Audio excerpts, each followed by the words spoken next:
Hello' guys নমস্কাৰ মোৰ আন এটি মিনি ভ্লগত মই আপোনালোকক স্বাগতম জনাইছোঁ। এনেকৈ আমি হাতত বাস্কেট লৈ ক'ত ওলাইছোঁ জানেনে? আমাৰ বহুত দিনৰ সপোন আছিলে যে আমি এটা সৰুকৈ মিনি পিকনিক কৰোঁ বুলি। আমি ঘৰতে সকলোবোৰ বনাই মেলি আমাৰ ওচৰতে থকা মৰমৰ বাস্তৰ পাৰলৈ বুলি আহিছোঁ। সকলোৰে কিন্তু তামাম ফূৰ্তি দেই।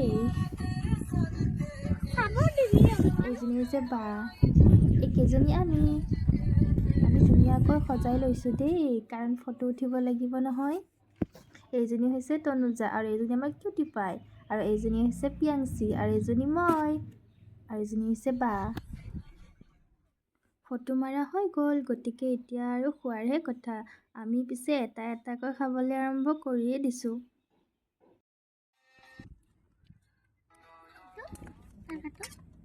সকলোবোৰ খাই শেষ কৰাৰ পিছত এইবাৰ হৈছে মস্তি টাইম, গতিকে আমি ৰীল বনাব আৰম্ভ কৰি দিলোঁ। আজিলৈ ইমানেই, নেক্সট ভিডিঅ'ত লগ পাম, বাই। এইজনী দেখোন পৰি থাকিল, তাই পিছে এক্টিংহে কৰিছে দেই।